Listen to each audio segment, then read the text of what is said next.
Well, good morning. I seem to be milkless today, so I decided to go to the store, and while I was going to the store, I figured I would go ahead and share my dream last night with you. So I remember starting out somewhere in some sort of subway, is what it was, and I was with a group of people. We were all vacationing and whatnot, going to some other state or maybe even some sort of foreign country. We were all meeting back up because it was the end of our vacation at this subway area. There were a few people who were missing, one of whom was just some sort of girl who, according to my dream brain, was named Adriana, and apparently she was my friend. There ended up being some sort of suspicion that something was going wrong. Some people weren't arriving, so I volunteered to go and find them, and I let the chaperone or whatever that person was for. I let her know my friend's name is Adriana. If she comes here, just let her know this is where we're meeting up and she needs to stay. I'm gonna go ahead and go out and check to see if I can find any of the other people. So I go out, and I don't know when it happened, but like I said, my dreams are really ADD, so somehow that shifted into I found myself outdoors. It was evening one way or another. We were trying to find something. We had this campground. Now it was me and my family. I can't remember what it was we were trying to find now. At some point I seemed to have adopted a giant spider that was just this really huge spider. And when I say huge, I mean he was huge. He was probably like 2 feet around. He was actually pretty cool. I ended up being a bit of his friend, you know? I could pet him and whatnot. And I named him Carl. That's what his name was. So it was my giant pet spider named Carl, which is different. I've never really been good at naming things, so for him to just have a name like that is kind of rare. I remember fishing. Carl would just like sit near the water somewhere, and then because spiders are so fast, he had a piece of cake of snagging fish. What happened after that was interesting though. I was returning from fishing with Carl, and one of the other guys who was camping out with me, he was approaching and he looked really sad. I asked him, what's going on? What's wrong? He said, why don't you ask Carl? I was like, what? What are you talking about? And he was starting to describe to me how Carl killed something or someone, I think a pet of his.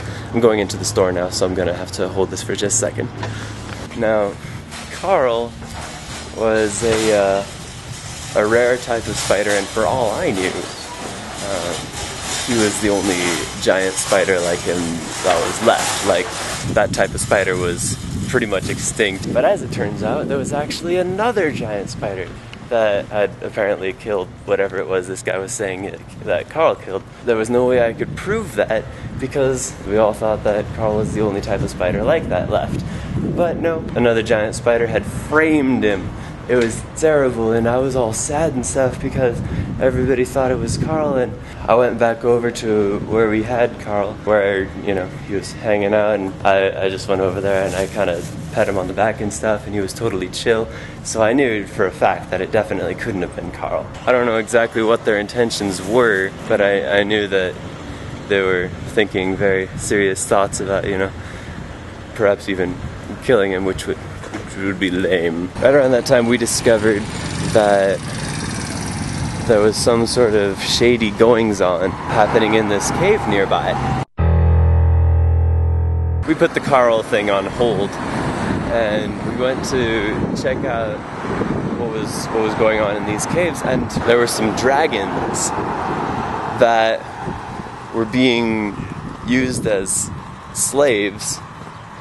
And now I'm actually going to call them drakes, because in my own personal definition of dragons, it's that a dragon is your basic, you know, four-limbed winged thing that walks around on all fours, and then a wyvern or wyvern, I think it's wyvern, is your dragon with only 2 legs, and it's more like a bat, I guess, where its 2 front legs are connected to its wings. And then my opinion of a drake is a more anthropomorphic dragon that walks around on its 2 hind legs and you know, has 2 arms that are more like humans than like paws. So that's what I'm gonna say, is that there were these drakes then that were being manipulated and forced into slave work of sorts. So we were investigating this as our own private spy squad, and we went into this room that was, I would say it was about 10 feet by 10 feet, and there was a bunch of gold laying around in the room, and we saw this pile of ash in the center of it. And so one of the guys, I think it was my dad, said, well, I guess now we know what they do once they feel that their slave's usefulness is ended, which is pretty sad. In other words, what he was saying was that that pile of ash was probably the drake laborer that had collected all that gold. We figured at that point that we would have to set about trying to free all the drakes. And as soon as he had finished saying that statement, we heard a voice behind us saying something to the effect of a luxury that they take too lightly, or that they look forward to, or I don't know anymore. It was a very classic villain line, though, you know, where just sitting behind us and he was like, something that they don't take seriously enough, kind of thing. Oh man, I have to step around this guy's truck. There we go. Morning. Morning.